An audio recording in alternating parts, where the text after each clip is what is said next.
Bonjour, chers frères et sœurs de l'humanité. Je me présente, je m'appelle Duc d'Aragon. Je suis un Québécois qui vit en Nouvelle-Zélande. Ça fait maintenant 21 mois que je suis parti du Québec et mon voyage, c'est un pèlerinage. C'est un voyage très intérieur. Et si je vous parle aujourd'hui, c'est parce que je veux faire un résumé de ce que moi je perçois, de ce qui se passe dans le monde depuis mars 2020. Donc, d'abord, aujourd'hui, on est le 15 mai 2020. Alors, pour commencer, des mots-clés.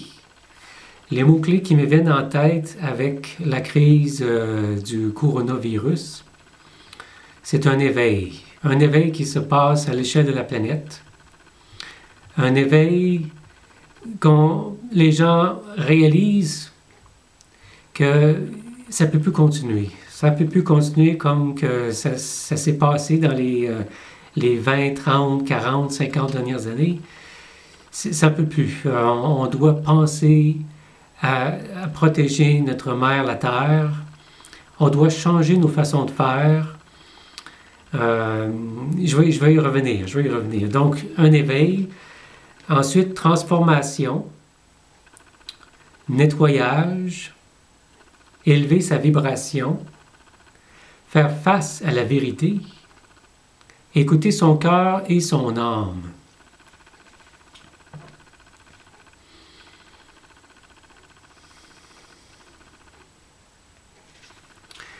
Alors, je vous ai préparé un dessin. J'ai ici mes pastels. Et pour illustrer un peu ce qui se passe en 2020, alors voici mon dessin ici.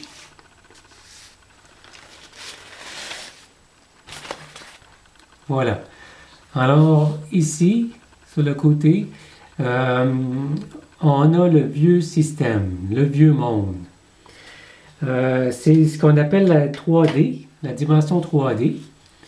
Et on voit des gratte-ciels, on voit là que c'est gris, on voit des signes d'argent qui flottent comme dans un nuage. Donc, le vieux monde, le vieux système où le matérialisme est roi. C'est la compétition, la séparation, l'anxiété, un monde froid. C'est un monde de la raison qui domine sur le cœur.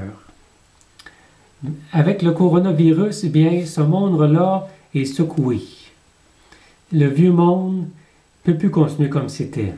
Donc, ses fondations sont en train de se fragiliser. Et on ne sait pas combien de temps il va encore durer, s'il va y avoir un crash économique. Eh bien, les prochains mois vont le dire. Maintenant, j'ai fait ici c'est le nouveau monde. Donc, aussi, la forme géométrique du vieux monde, c'est le carré. Mais on s'en va vers le nouveau monde qui est le cercle. Mais entre les deux, il y a bien un pont ici. Et ce pont-là, bien, c'est la 4e dimension. Alors, il y a des gens qui travaillent, des artisans de lumière, à construire ce pont afin de quitter le vieux monde pour entrer dans le nouveau monde.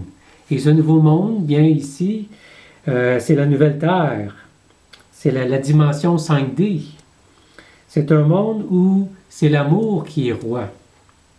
C'est un monde de partage, d'unité, un monde de joie, de fraternité. Le cœur est à l'honneur et la place est donnée aux enfants.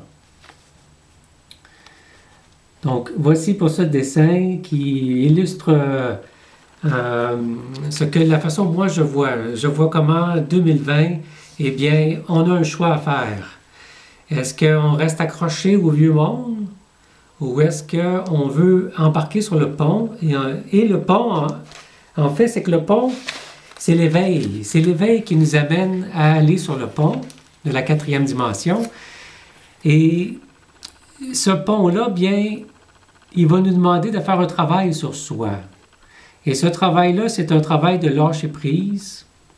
C'est un travail de détachement où on va accueillir notre nature féminine. On va accueillir tout ce qui touche au cœur, tout ce qui touche à notre âme, c'est notre aspect féminin de nous. Le vieux monde de la raison, il n'y avait pas de place. Il n'y avait pas de place pour écouter le féminin. Il n'y avait pas de place pour écouter l'âme et le cœur. Mais tout ça tire à sa fin. Mais encore une fois, c'est une question de choix. Qu'est-ce que vous allez choisir? Qu'est-ce que moi je choisis? Eh bien, ça, c'est notre liberté, notre libre arbitre. Mais bon, c'est sûr que pour moi, je veux aller dans la nouvelle vie, dans la 5D. Et aussi, ce que je voulais vous partager, c'est qu'avec ce cheminement que moi je vis, eh bien, est revenu dans ma vie la lecture du Nouveau Testament. La présence de Christ, il est revenu dans ma vie. Je me rappelle au 13 mars dernier, j'ai soudainement envie de réécouter un de mes films préférés qui est Jésus de Nazareth, qui est un long film. Hein? Pour ceux qui l'ont déjà vu, là, ça dure presque 6 heures. Donc, j'ai ressenti ce besoin de retourner en contact avec Jésus, avec le Christ, avec son message. Et en quittant le Québec, en 2018, bien, j'ai apporté dans ma valise le Nouveau Testament.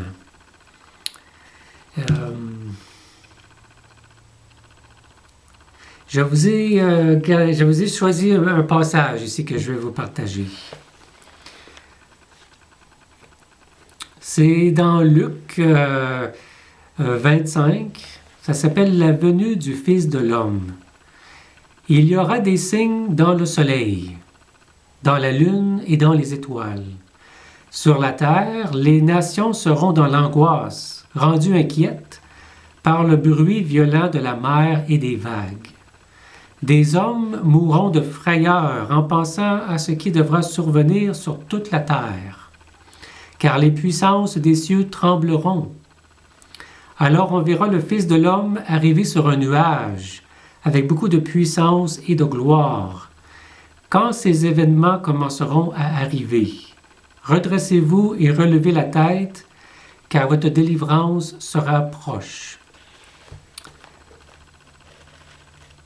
Il y a un autre passage, celui-là c'est dans Matthieu. Et je vais lire seulement la fin du verset de Matthieu 24. Le mal se répandra à tel point que l'amour d'un grand nombre de personnes se refroidira.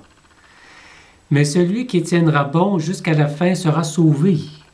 Cette bonne nouvelle du royaume sera annoncée dans le monde entier pour que le témoignage en soit présenté à tous les peuples.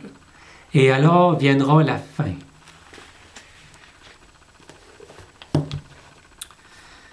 Si vous aimez ce message que je vous ai partagé, eh bien, je vous encourage, likez et partagez-le avec vos proches, avec vos amis, vos contacts.